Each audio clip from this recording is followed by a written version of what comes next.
Hey everyone, welcome to Beginnings, the show that asks, where do creative people come from? My name is Andy, I'm the host of the show and a writer and performer based in Los Angeles, California, and I am slightly giddy. The Iowa caucus results are, I think, mostly in, and it looks like by every possible metric that one could measure the Iowa caucuses by, Bernie Sanders has won, which is making me feel good that there is some kind of hope. And also, my brain has been poisoned by reading Twitter for the last 48 hours straight. And I didn't realize this, but I took Mabel on a walk last night, and I listened to a non-political podcast, Get Rich Nick, starring former guests on the show, Nick Vatterott and Nick Turner. And it was such a welcome relief. But also, it's a welcome relief to see the candidate I support won the first primary. Anyway, enough of that.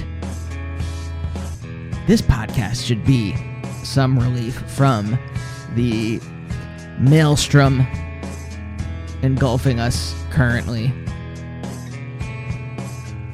And what an episode it is. This is fantastic. This is Jamie Drake. And if you don't know who Jamie is, let me read you her bio right now. Musician Jamie Drake has been making music for a long time, though only released her first album, When I Was Yours, in 2010. She's performed in the off-Broadway folk musical Lonesome Traveler and collaborated with everyone from Ed Helms to Moby to Tim Robbins. And her latest album, Everything's Fine, was released late last year. And it's fabulous. And Jamie's an amazingly awesome person. We recorded this in the fall of last year sometime. I can't remember exactly. I think maybe late October or in November. But Jamie came in and she was just like so immediately open. You know, sometimes people are, if not resistant to talking about some of the themes on this show, maybe not well versed in talking about them, like practiced in talking about these things or articulate about these things. But Jamie was, from moment one, just kind of like into it. And she has a lot of smart things to say, a lot of interesting things to say. She's lived a life. In fact, I'm going to play one of her songs. I'll play the title track from her new album right before we get into the interview so you can kind of hear the music she makes. I saw in like a blurb that she got compared a little bit to Van Dyke Parks. And there's a lot of like really wonderful orchestration on her album. And so I see why maybe someone used that as a marker. By the way, if this is your first time listening to Beginnings, thank you so much for checking out the show. If you'd like to check out other episodes of the show, the last 100 are on whatever app you use. All of them are on Spotify. Or if you want to download all of them, they're at beginnings.libsyn.com if you want to get the MP3s. And here in the intro, what I love to do is recommend a couple episodes based on whoever the guest is. Jamie's a musician. Why, just last week, for the 10th anniversary of Beginnings, I talked to Stephen Merritt from the Magnetic Fields.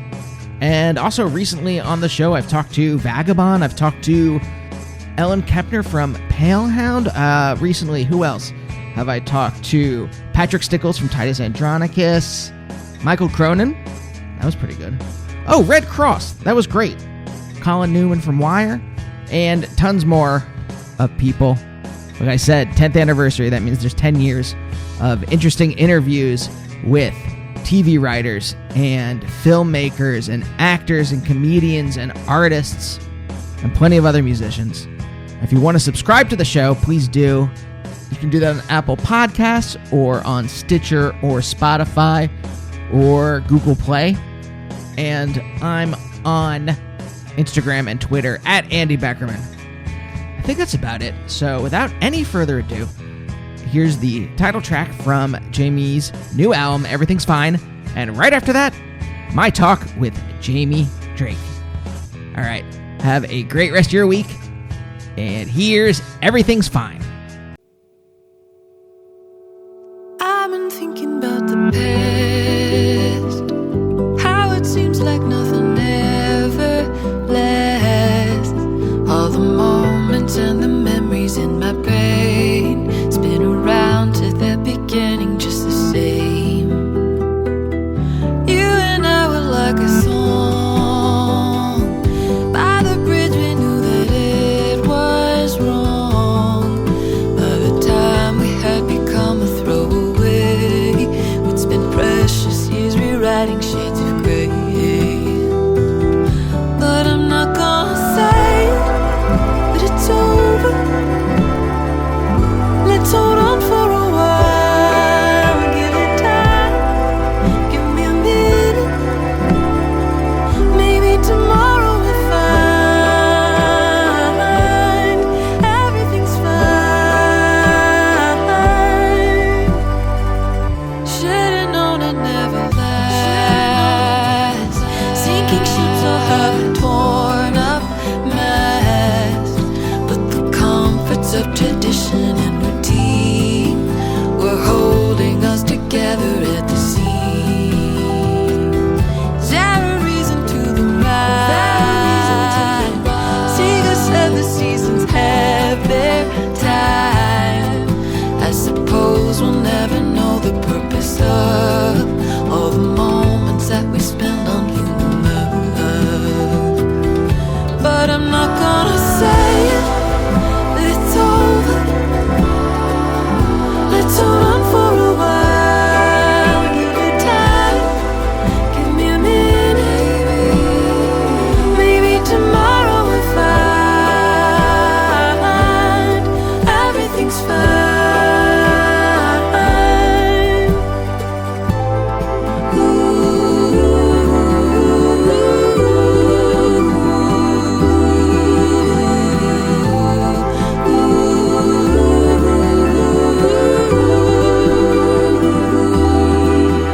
Say it, it's over. Let's hold on for a while. Give it time. Give me a minute. Maybe tomorrow we'll find. I'm not gonna say it's over. Let's hold on for a while. Give it time. Give me a minute. Maybe tomorrow we'll find. I'm not gonna say it's over. Let's hold on for a while. Give it time. Give me a minute. Maybe tomorrow we'll find everything's fine. Maybe tomorrow we'll find everything's fine.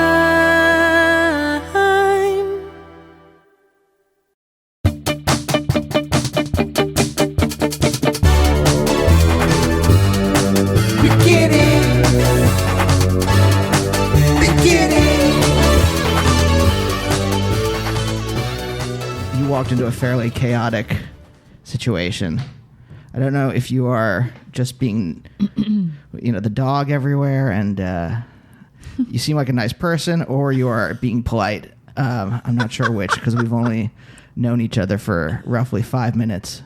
Although I dove in deep. You asked how I was, and I was honest about Yeah.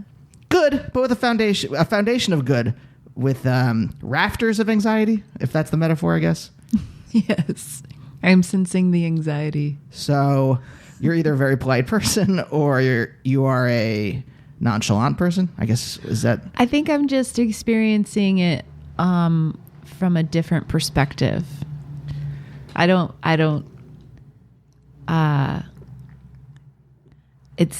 can see that some things feel anxious, and that's okay. Yeah. Doesn't feel anxious to me. So I'm not good. As long as I'm not transmitting the anxiety to another person. No.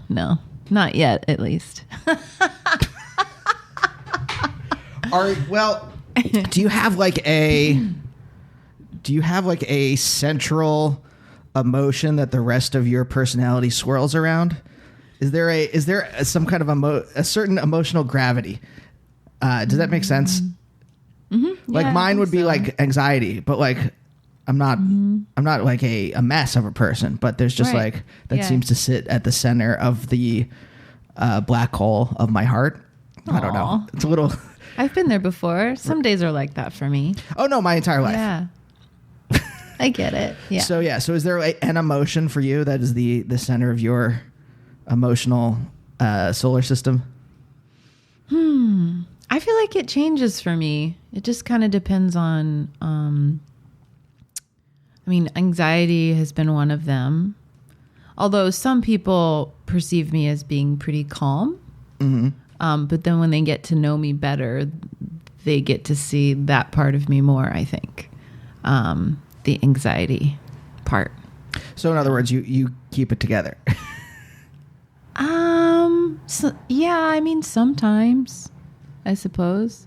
But yeah, the central emotion, I think when I'm feeling my most grounded, and there's just like a sort of a sense of calm and like peace that sort of is like radiating from within me. And I can't say that necessarily comes from me. I don't think it's a natural state of being for me. I think it's more of a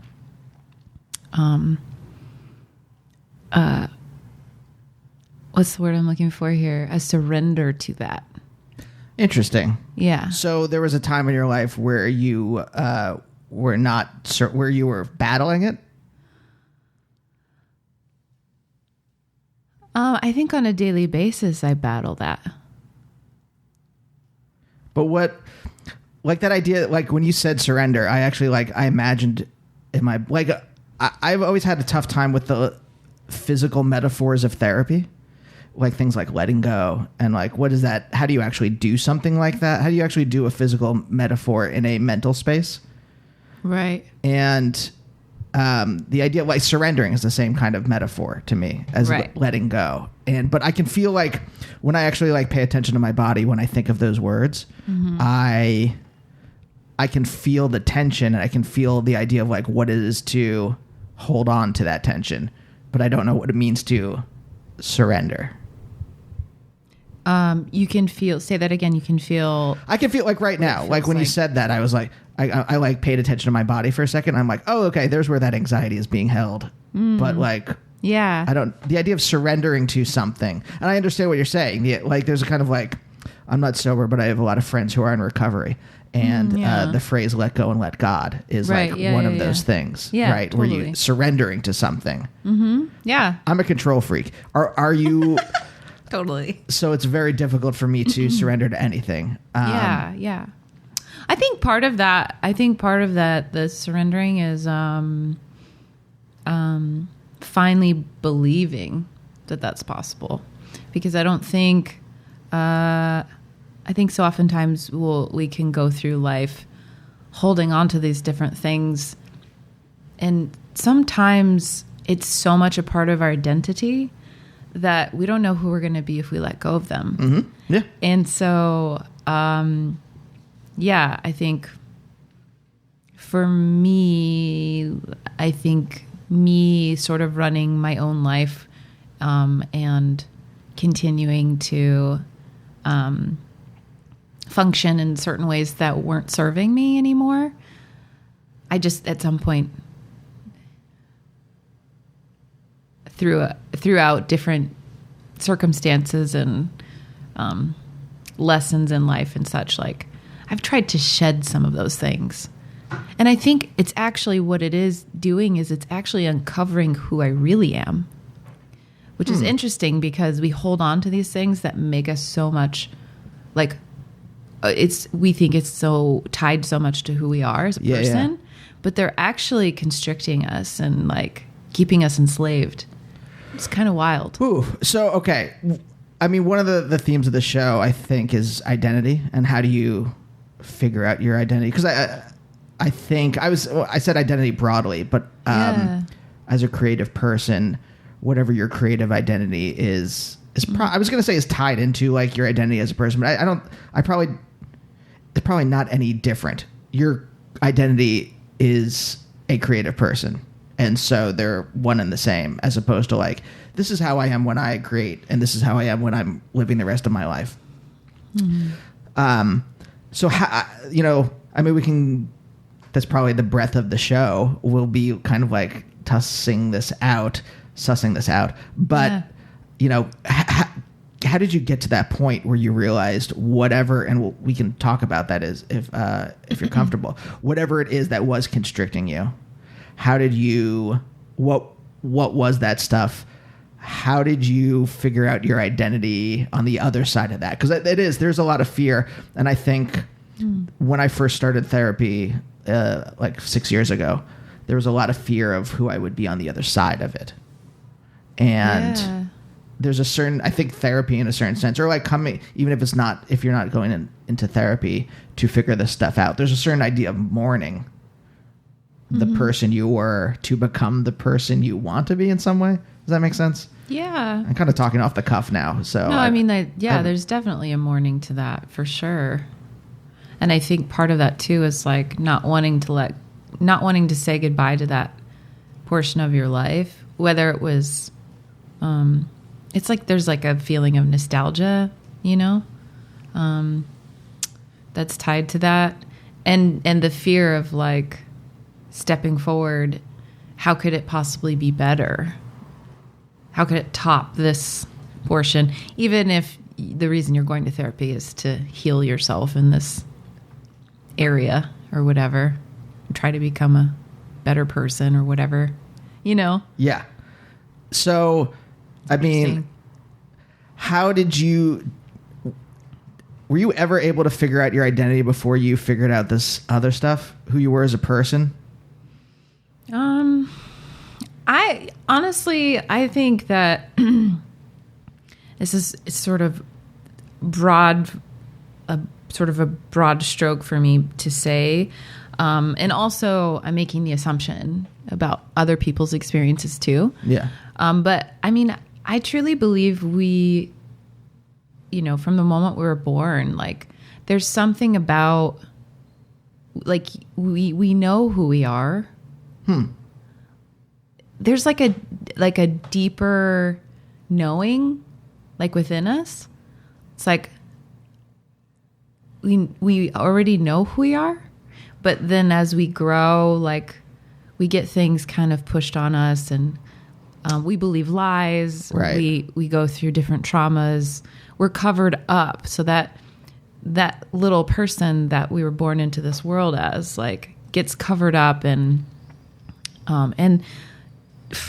it's like a cosmic joke, because it's like we come into the world like sort of quote unquote innocent little beings, like, and of course, at what point in your life are you going to believe a lie more than when you're this innocent, trusting little person? Right. So, whether it's like different forms of abuse or like something your parents always said to you, like those things, like we get covered up with those things. And I think as through the process of healing in different areas of your life, those things can be brought up, and they can be grieved. You can say thank you to that part of yourself that helped you survive during that part, and you can say goodbye to it. But I also think that those things that we always have struggled with, they always kind of reappear throughout our lives. And that cycle, for me, I think as I've gotten older and I've started to learn how to let go of some things, then I'm able to celebrate maybe the next year when it comes back, it washes over me again.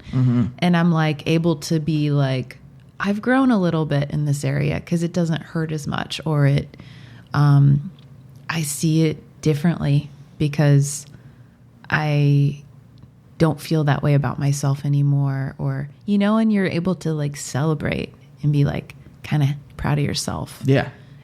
Those are like, those moments are awesome. But there's always something you still got to work through. Right. And like a friend said it to me recently, and that's like, because we were talking about like growing as people, but also still dealing with the same stuff that we've dealt with on different levels. And, and like, we're just talking about how when those things come up again, it's like, there's this feeling of shame almost. Like you feel bad, like, I thought I took care of this. But then we were kind of talking about how like, it's okay. It's just like sweeping the floor. The floor always gets dirty again. You know, like you can't clean your bedroom and expect it to be clean forever. You know, so that was really helpful to me. Like when we were talking about that, it's like, it's normal, it's natural, it's healthy. Like you always got to come back and sweep the floor. So there's both existential entropy. It's always going to get dirty. Your existence is always going to get dirty again. Yeah. And identity is excavation, where there's something at the core that you're digging through the layers of sediment of your life that people have dumped on you in some way. Yeah. And sometimes it's, you know, sometimes we make choices that hurt ourselves. Yeah. And those are hard to swallow. But, you know, we all do that here and there. I don't know if that answered your question so much. I feel like it's such a huge topic. I could talk about just that. Well, yeah, you did. I think, what I want to do is start to put some meat on the metaphorical bones, I guess. Yeah. Or just kind of like figure out some of the concrete stuff. Mm-hmm. You were born in Ohio. Yeah. Did you live a lot of your life? Because I'm trying to figure out, when I talk to people, especially I read that you had moved around a lot. Mm-hmm. I'm curious to like how did the geography form you as a person? So like, did Ohio form you? Because I'm from Pennsylvania, and I think not most, it's too far, but a lot of my identity was formed by Pennsylvania itself. Or specifically being Jewish in a very Christian area, I think was part of it. But you also lived in Florida for a long time. Yeah. So is there a It's so crazy. Yeah. I moved all over the place. I have to say, like, in Ohio, I was born in Van Ord, Ohio.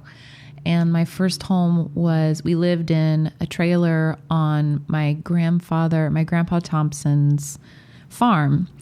He like grew corn and stuff like that. So, I do, like, my memories are very clear. Like, I have some pretty clear memories. Like, my first memory was from toddling down the hallway in that trailer, towards music. And at the end of the trailer, we had like this bay window, and I just have this foggy memory of, like, I must have been like 3, I guess. I don't know. And I look up, and my mom's record player's spinning on the ledge, and is playing the Hallelujah chorus, which is so weird. Like, it's just like, but I mean, like, for me, that's like really a definitive memory. And then, so, you know, living, like, we would run through the cornfields. Like, I remember making mud pies. Like, you know, I have this memory of putting a whole bunch of pennies in my mouth, and my dad got freaked out, and he literally turned me upside down and shook me. Like a cartoon? Yeah. Like a cartoon bully shaking a kid to get the lunch money? Yeah. Yes. Yeah. Just like, you know, like, we moved to Florida before I went into kindergarten. Florida was interesting. It was like we went to the beach all the time, and we moved a few times within Florida as well. Like, and I had some family there. My aunt and uncle lived there, and my grandparents built a house down there so they could be close to us. So that would, like, I guess when I was little and in that passage of time when we were in Florida, it was still like, it was kind of happy times. Like my dad was an alcoholic, so he was often depressed, and like maybe I was a little afraid of him. I'm not sure. But like he would come home drunk. He would just disappear, and then he would come home drunk sometimes, and he and my mom would fight, and then he would get physically abusive. So I remember those moments, you know? Yeah. So, you know, my home life was like colored with those shades of sort of like, I don't know what's going on in my house that I'm growing up in, and it's kind of scary. And actually my first memory my first thought I remember having when I was little was, how am I going to take care of myself? Because I felt like I had to take care of my mom, and my older brother was like more of a sweet kind of passive personality, and I was a few years younger and always felt like a little more fiery, and like injustice just makes me so angry. So, I mean, I literally have a memory of like my dad, like punching my mom, like had her pinned against the wall, and he was like punching my mom. And I look up at my brother and he's crying. And I was just like, in my mind, I was just like, what are we going to do? And like, I was like 6 years old. I ran across the room. I jumped on my dad's back and I pulled his hair and I pulled him off of my mom. And it's like that's like the fiery, like, I'm just like, you don't do that. That's wrong. Right. You know? But you know, that's the environment that I lived in. I didn't like, my parents were really like we moved around a lot, not because like of my parents like work or whatever. We moved around a lot because there was just a feeling of like unsettledness in both of them, I think, you know, like just kind of searching for something. And maybe they would find it if they kept moving, you know? Are they children of the 60s? I think, yeah. I mean, my mom's like, she was a little young. She was like 13 when the whole hippie thing was happening. And she lived in one place her whole life. I don't know why she got the moving bug, but she's still like a gypsy lady. And, you know, as a result, we moved like 9 times before I was in the 5th grade. And a lot of times we would move in the middle of a school year. And, you know, like I love my parents and I love my dad, and it took me a while to kind of reconcile a lot of that, but he was really sick and depressed, and I don't think he felt like he had a voice in the world. Mm-hmm. So when he became when he drank, I feel like he felt empowered in some way, in in a wrong way. And I think maybe my parents didn't know how to communicate. So then he was able to just be like, well, do whatever, you know? But, so Florida was like made of, like, we did the whole beach thing, and, I ran around barefoot and through the palmetto bushes. I remember picking up like a tiny pink snake and like, you know, in front of my doorway. Like, there were dunes in our backyard, and Like fearlessly, it seems. I was curious. Like, But I did pick up a snake later when I was in high school, and that was fearless because I was like, it was a little hognose snake. I would never do that now, by the way. Actually, I don't like snakes at all. But yeah, there was like sort of a curiosity about it. And where did we move to next? We moved to, when I was going into the 1st grade, we moved to Arkansas, to Mountain Home, Arkansas, which was like straight up hillbilly town. Like, my dad wanted to move there because he wanted to start a bait and tackle shop. Huh. Yeah. So wait, I don't think he ever did, but when you guys are moving around, it's just at your parents' whims? Mm-hmm. Like if you leave in the middle of a school year, they're just like, we just felt like going somewhere. Yeah. Okay. So I just wanted to clarify that. Yeah. It was never because of someone's job. Yeah. My dad drove a dump truck and my mom was a nurse. And I don't know. They're just kind of gypsy people. Yeah. I asked about the 60s because that seems like a very typical thing of people who lived through the 1960s into the early 70s. This kind of like the searching. I wish I knew more about it besides just like pop culture, besides interviewing people on the show or like the pop culture representation of the time. Well, I do know that my dad, he had been in the Korean War, I guess. He's a little bit older than my mom. And I don't know a lot about my dad because we ended up like leaving. We left him in Arkansas, and then I kind of didn't see him again until I was like a junior in high school for like a day. It's so weird, but I still like it's like I got so much from him as a person, I think, and he was a songwriter as well. Right. I always found him to be very mysterious, and I wanted to know him. But I don't think he felt lovable. I don't think he felt, and that makes me really sad because he passed away when I was 23.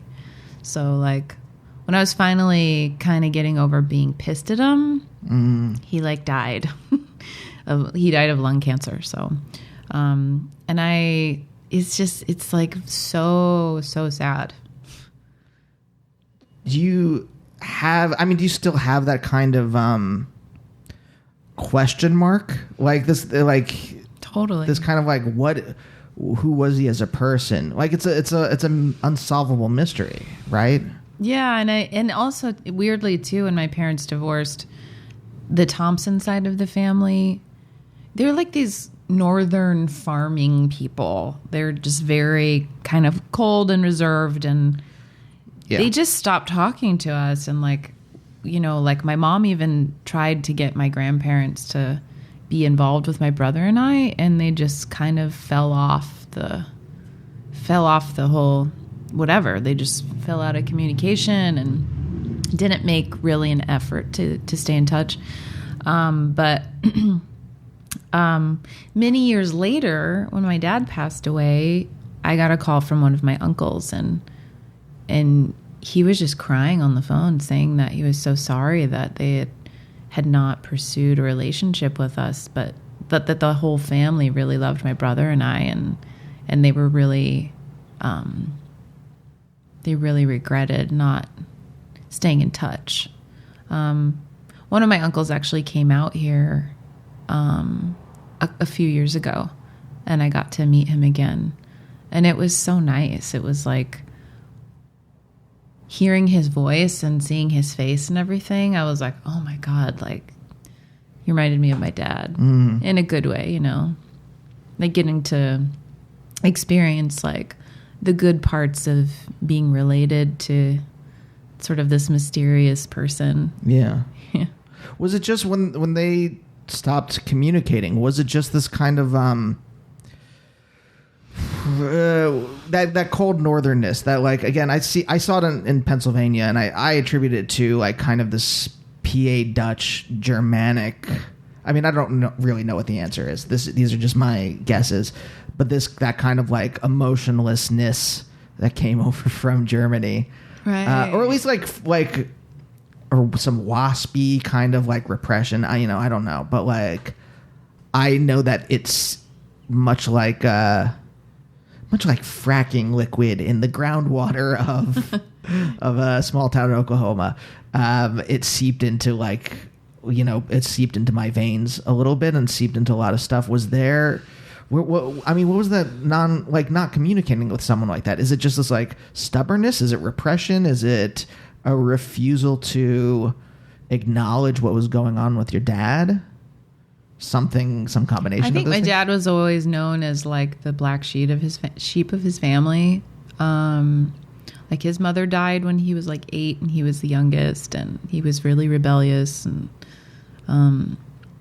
that's all I really know, I guess, about his childhood and his family and stuff. But yeah, I do feel like part of that is that generation too. Yeah. That a whole generation of people who don't talk about their feelings and just stuff everything down and pretend everything's okay. And maybe part of that too is like, no, this is the American dream. Like, we're supposed to look like our life is all buttoned up. And maybe that's part of it, you know? Yeah, I never thought about that before. That some of the stuff is just outright denial. Some of it is just like outright like class denial. Like, because we're supposed to, the American dream means anything's really possible, but the reality is that almost nothing's possible unless you're like super wealthy. Right. So so that I don't so I don't have to live my life in frustration and anger, I will deny that's true.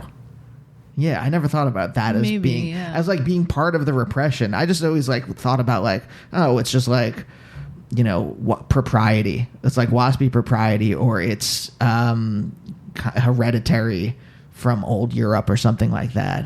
I mean, I think a lot of it is that too. Like, you know, yeah, I guess it doesn't your have to have ancestry, one source. like where you come from, and you know. Yeah, I don't know why I have to boil it down to like one thing. It's gonna have one answer. We're gonna solve that like Star Wars. We're going to destroy the one spot of the Death Star, and that will solve all the problems. Right. I also think too, like when people stay in one place their whole life, it's almost like they tend to really care about their reputation in their small little town, and that might be part of it too. You know, I think that my mom and dad's family both had like kind of been planted and rooted in that town for so long, and I don't know why they didn't keep talking to us, but it seems like a lot of that can sort of be broken if you move around more. You don't get attached so much to what other people think of you, because chances are you're never going to see them again. Like, that's been my life, you know, like we moved around so much. It was like, actually, yeah. So when we left my dad in Arkansas, we moved back to Ohio for a little bit. And, I just decided I was going to change my name to Elizabeth for that year. That's my middle name. I was in the 2nd grade, but we'd already moved so much that I was just like, well, this year I'm going to be Elizabeth, you know? I think I told my religious school teacher in 2nd or 3rd grade that my name was actually Andre. Really? Yeah, there's something like where I was like French Canadian. I don't know why. I was playing around with the idea, I mean, not consciously, of like identity and what it, like who I could be or who I was. Mm-hmm. And it was weird. And my dad was like, "What?" She told that to she believed me, and then she was talking to my parents and was like, "His name's really Andre?" And my parents were like, "No, what are you talking about?" That's so funny. Yeah, sorry, I'm just like remembering that now. You just remembered that when you were in the 2nd grade, you were like identifying as Andre from Canada. yeah, something like that. I can't remember the exact specific. I just remember the Andre, and I'm like, it had to have been. There had to have been some. Maybe I just learned that there was like that there were French people in Canada. Yeah, and I was like, that sounds fun. Or I was just maybe I was just into lying. I don't know. I was just like playing around with the idea of what reality is. Again, I'm like reconstructing this like decades later. You're like, trying to figure it out. I just remembered this. What was going on? Was there something like, was Elizabeth were you trying to be a different person as Elizabeth, or were you just trying to? I think I was trying to forget Jamie. Yeah. And also I was like mad at my dad, and he had named me. And up until that point, I never liked my name. But, you know, of course, we moved again. The next year I went to a different elementary school in Ohio. So I went back to my name because I was like, this is weird. I'm not Elizabeth. And And then we moved to South Carolina when I was in the 4th grade after my mom got remarried. So yeah, it's interesting. Yeah. Cause we moved to South Carolina, I was like trying on like a Southern accent. Cause I was like, oh, I'm going to talk with a Southern accent cause we live in South Carolina now, you know? Was it? Yeah, I mean, I remember there were so many different, I won't go into it because the listeners have heard it before and most of it's very embarrassing. Like my ska phase. But a lot of it was me trying to figure out like who I was as a person. Like when you discarded Elizabeth, what do you remember? Why? Like what when you said it didn't feel like you were Elizabeth? I think I just got it out of my system. I don't know. For some reason I needed to be someone else that year. There was a lot of trauma I was going through, like from leaving my dad, and I felt like that was a death. Yeah, of course. Because I didn't trust that I would ever see him again, and I kind of didn't. And yeah, I guess I haven't really totally unpacked that before, but I think that was the only way I could do something and be in control of something, you know? Yeah. As my like little self.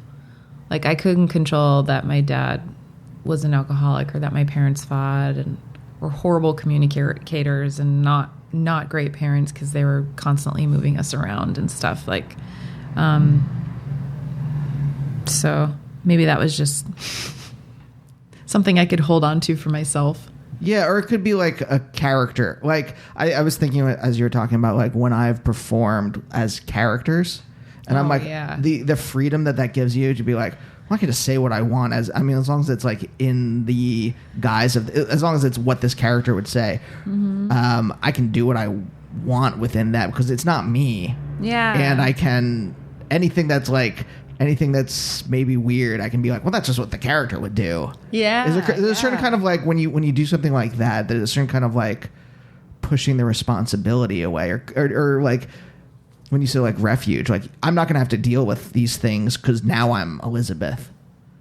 Maybe, yeah, that's probably what that was. I mean, look, I'm just throwing out possibilities. And I can relate to that character thing too. It wasn't until later, but I did get involved with like musical theater and stuff in high school, and that was like really, really huge for me.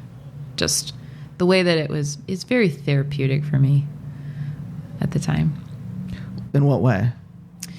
I guess I was a sophomore and I was given the role of like Miss Adelaide in Guys and Dolls. Mm-hmm. It was like this comedic role, and she had really great songs, and I was just able to step into that fully and like embody it in such a way. And everyone at that point, we had lived in Michigan. We moved there when I was in the 5th grade, and we'd been there for a bit, and you know, because I moved around so much as like a little kid, and also had kind of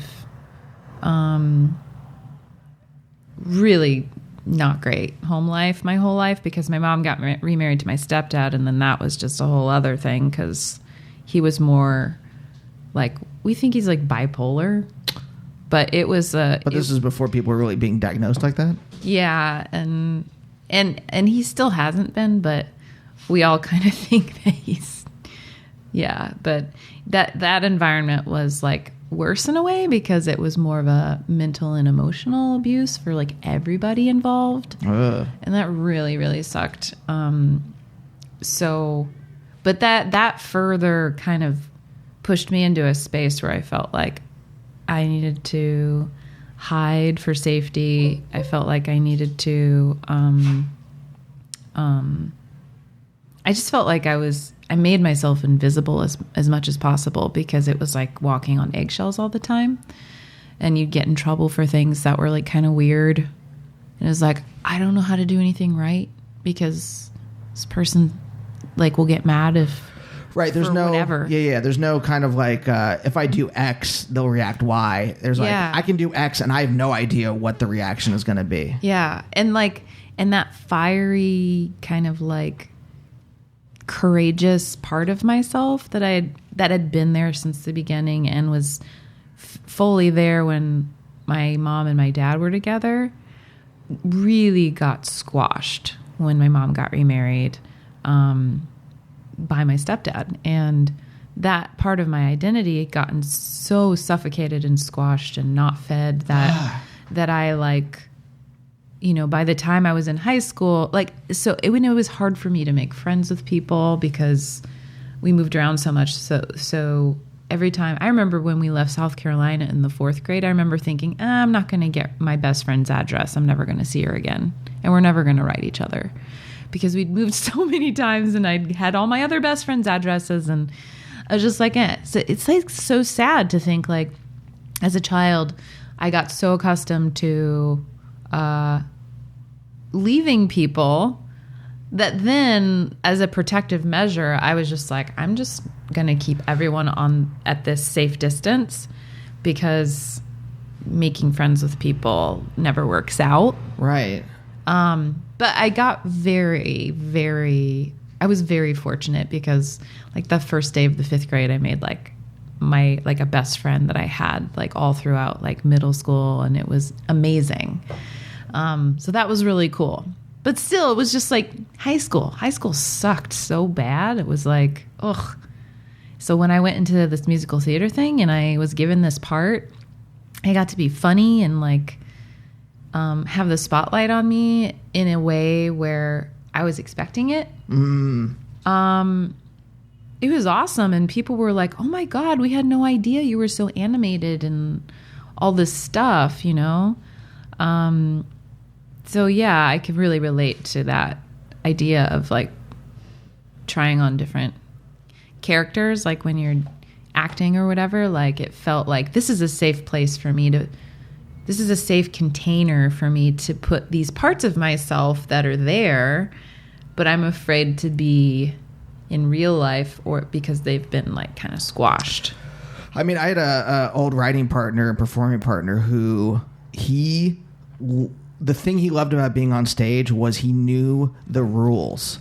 He knew how he knew if he did X, then the audience would do Y, and he knew that this would reliably happen, and he knew how he was supposed to move, and he knew what he was supposed to say, and what if he said something, how I would react to it on stage, and all that kind of stuff. And just the idea was like, here's this kind of context where I'm you're never completely in control on stage, but like where you're relatively in control of what's going on, as opposed to real life where, how much real control do you have in any. Right. Especially as a child who's dealing with a mentally ill stepfather. How do you exert any kind of control Yeah, totally. Yeah. There was none. It was rough. It was super rough. Yeah. So where are we now? Like I used to feel anxious about walking around my own house, like if my stepdad was home, like I used to feel like I needed to like tiptoe around.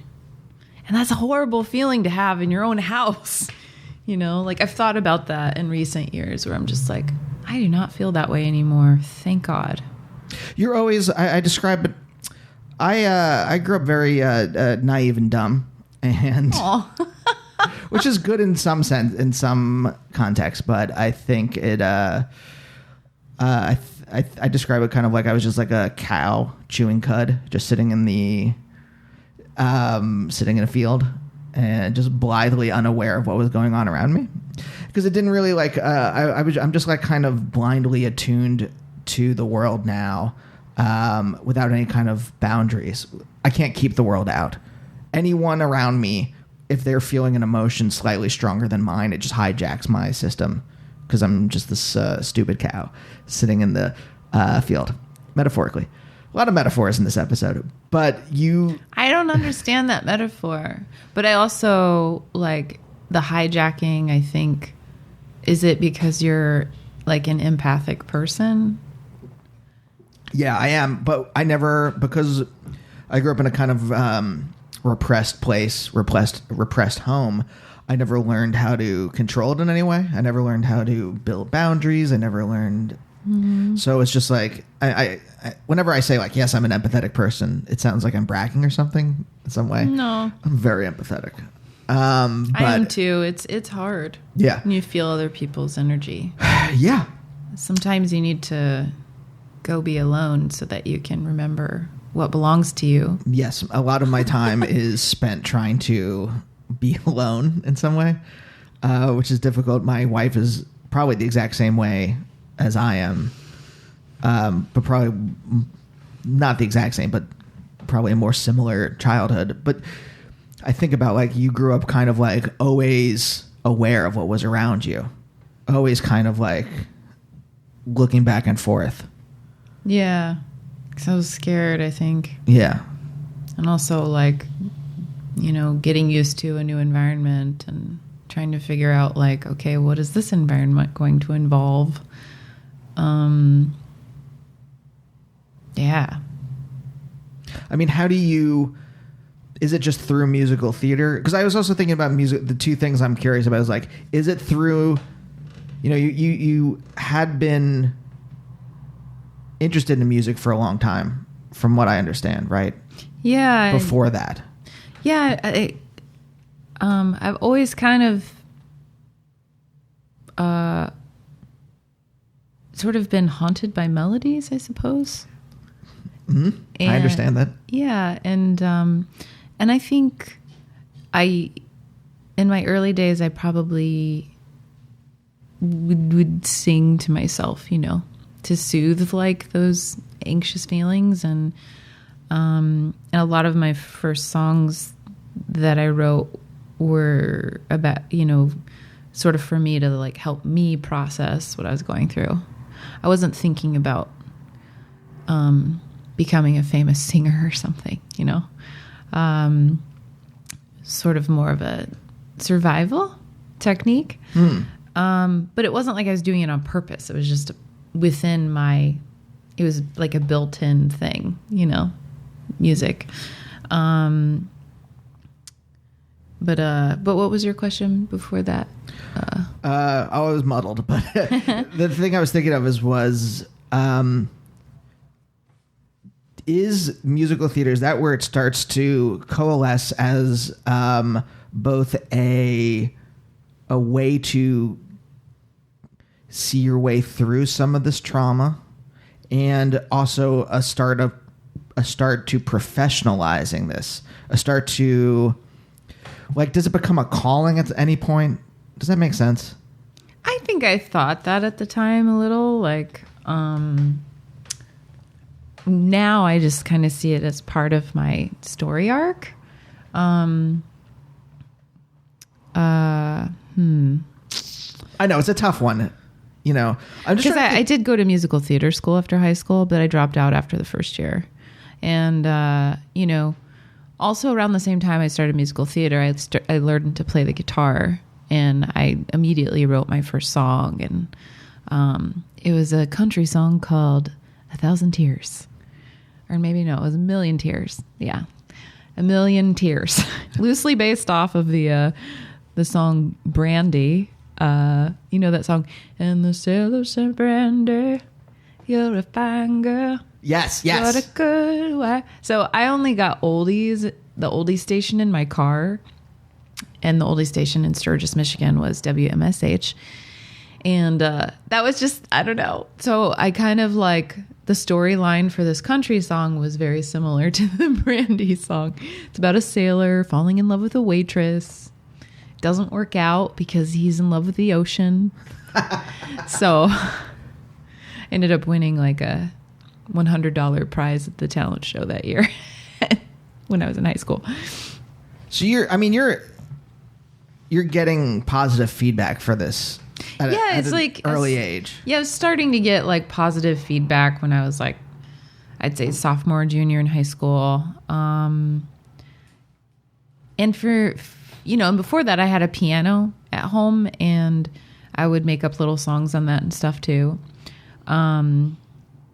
But the piano and while we were moving once, it fell off of a moving truck, of course, and was smashed into a million pieces. I was like, as if life is not hard enough. Like, got to take my piano too. Jesus. You're like, when does this story get happy?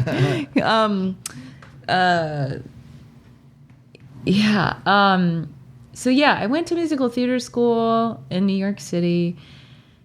I dropped out after the first year. It was a 2-year program at AMDA, and I really enjoyed it, but I also kind of felt like, man, I felt so intimidated by that whole world. It was just like moving from a tiny town to New York City. Yeah. And being like, I had gotten all this encouragement in high school, you know, and I'd got all the lead roles. It was a small town.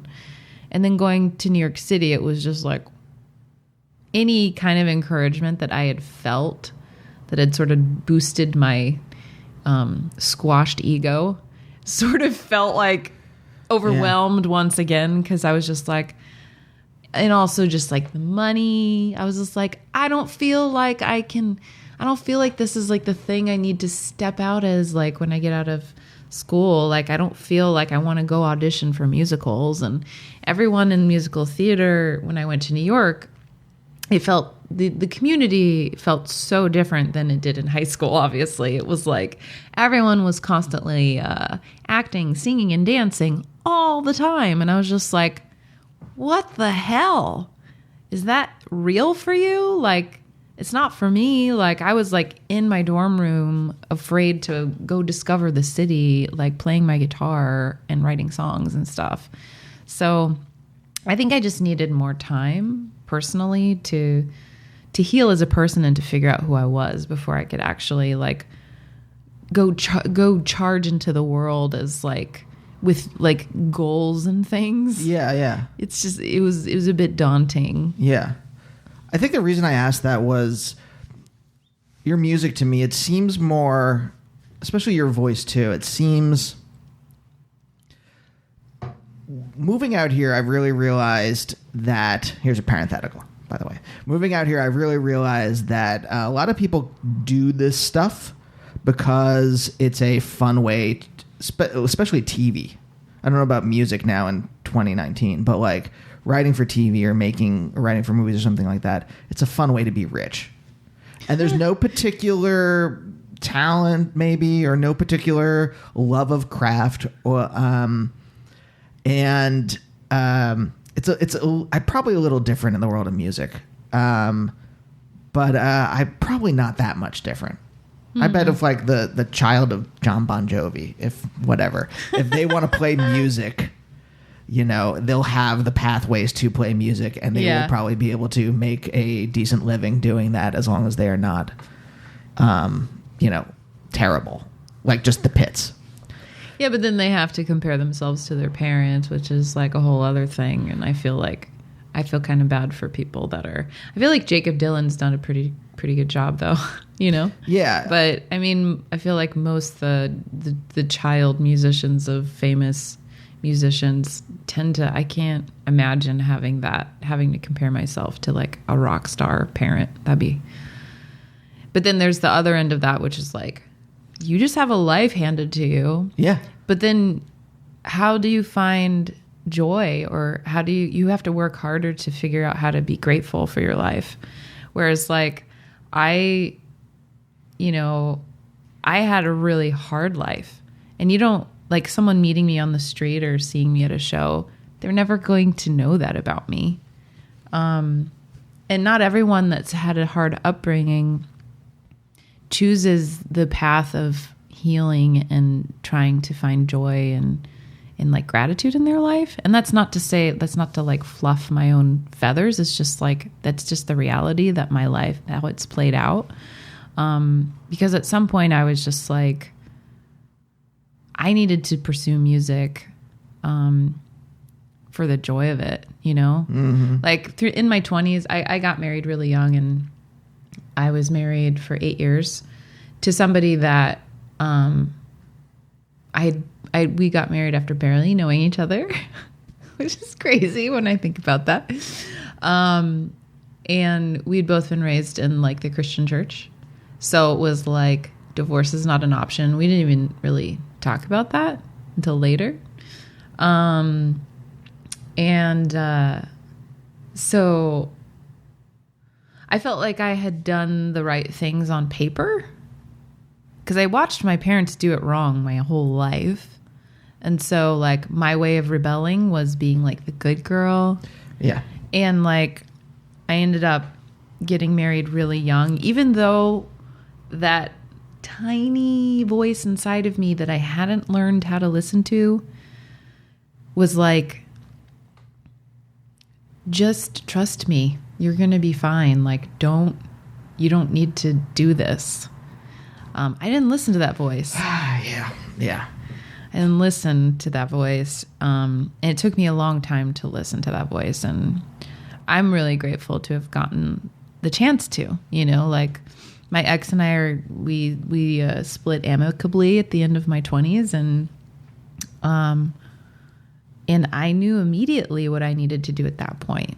Like I needed to pursue music with like the joy and fervor that I knew I had for that, And when I was younger, it just seemed stupid to admit that I actually wanted to do something I loved.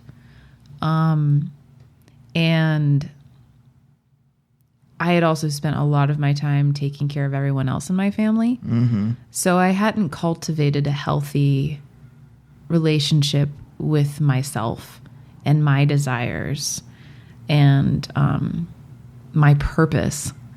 And which is a shame, but I'm also very grateful to have gotten a second chance to be able to do that. So when I was like, 28 or 29, we got a divorce, and I tried to pursue music when we were married, but it really just didn't work, and I don't think it was the right time, honestly. I mean, before I met him, I had a manager in New York for like a hot minute, and I kind of ran away from it because I just felt like I'm not ready for this. Huh. I could feel it. I just felt like I didn't have anything important to say yet. I needed time to process my life, I think. Was it through divorcing him that you kind of like started that excavation process, like to find that again, who you were after who you were before everyone started piling crap on top of you? Yeah, I think so. I think that's when I was like listening to that voice. And I had also started, was fortunate enough to be able to go through some therapy for my childhood stuff in my early 20s, and then stayed with the same person who really helped me through the divorce and stuff too. And she was like kind of like a role model and like a mentor for me as a person who just happened to also be like a counselor. So she was like a godsend in my life, like when I moved to California. And without her in my life, I don't know where I would be right now, honestly. Like, I could have been any number of people at this point. Oh God, it's so interesting to think that it's like what these kind of like pivotal moments where I used to do segments on the show when I was like unsure of like how the conversation would go, and then I would just be like, here's a segment about pivotal moments. But like I think it was called like, I forget what, but I can't remember. But basically the idea was like, what were one of these pivotal moments in your life, and who do you think you would have been? Like I was for me, I asked that question because I was going to be a philosophy professor. I was in grad school, and really what I wanted to be doing was writing and performing and doing the kind of stuff I'm doing now. But I was not listening to myself.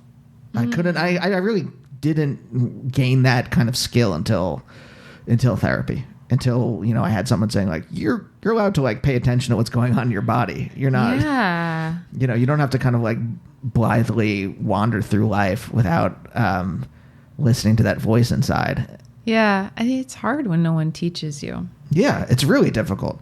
Yeah. And especially growing up, like, I would say like, I know all over, but like Ohio, Florida, where outside of like New York and LA, I don't know how much therapy is valued as a tool, or yeah, or where mental health is thought of as an actual thing you can invest your time in dealing with. Yeah, isn't that weird? Like, I mean, it's weird that it's weird to people. Like, I also think part of it, I've experienced people in older generations, like my mom's generation, like, because I've told her, like, you should find a good therapist and talk to them, because oftentimes she would kind of dump on me, and it was just sort of like, can you just be my mom? Like, can we, like, have some boundaries in this relationship, like, and she used to say, like, therapy's for crazy people or something, It's like, oh my gosh, that's not true. It's for everyone. Yeah. Because we all need help, It's just wild to me. We're towards the end. I just have one kind of, I don't know if this is, if there's anything to this, but like, the quality of your songwriting, do you think it changed through this process, through you kind of discovering yourself? Yeah, totally. I mean, I've been writing songs for a very long time. And I put out my first record in 2010, which a lot of people don't know about. And it's no longer available for anyone to hear because I took it down because it's so different. Uh-huh. I didn't want people to be confused. And then from there, like these last 10 years that I've been working on music, I just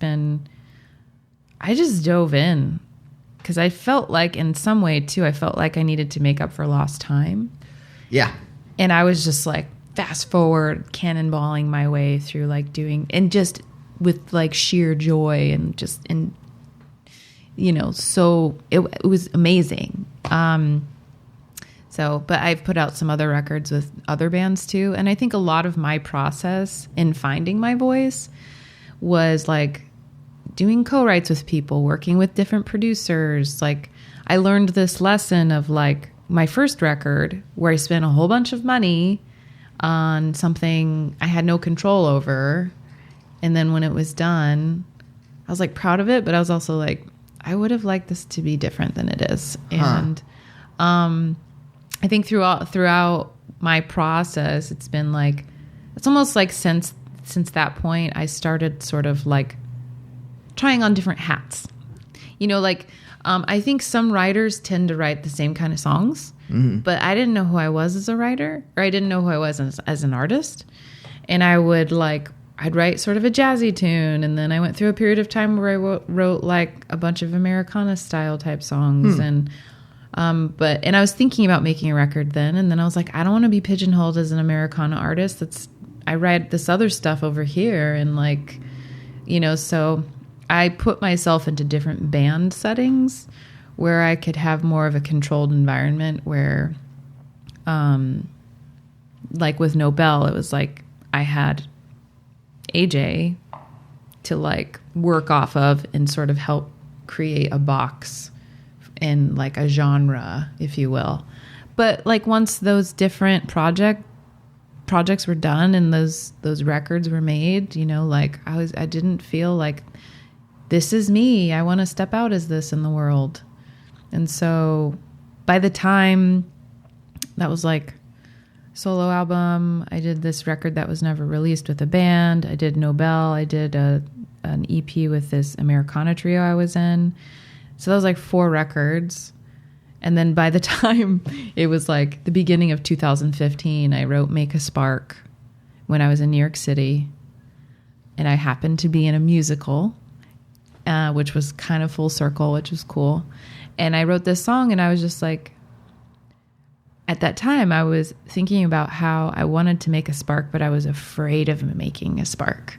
And I wrote this whole song, and that it's on the record, and it's like the first song that I wrote for this album. And I knew when I wrote that song that I needed to start making my solo record, and that I wanted to like really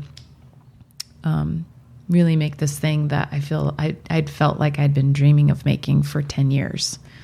And and I knew who I wanted to make it with because AJ and I had worked on the Nobel record already, and sort of, we kind of came up with our own production style. And so I knew I could trust this environment of making this next solo record, and it was going to be so different than my first effort. And all the while, I think because I experienced so much, like, I don't know, it's tragedy in my life. Like, and when I was married to my ex, I felt so much depression in that time in my life because I wasn't doing what I was supposed to be doing on the earth. That making music for me has surely been pursuit of joy. And I've only expected joy to come out of it. And I, honestly, I'm just so happy that I have the joy plus whatever else like the world wants to give. And but that's a I mean, joy, you don't need, if you have joy, then you can figure out how to take care of yourself otherwise. Like, you don't have to ask your art to create that space for you, but maybe it will. You never know. That actually seems like a really nice place to end. Thank you so much for coming over. Yeah, you're welcome. And thank you for talking so honestly. You're welcome. I really appreciate it. Thanks for having me. Yeah, of course. I love the album, by the way. Thank you. And we'll see you guys next time. Bye. Bye. Bye, oh, bye, oh, bye, oh, bye, oh, bye.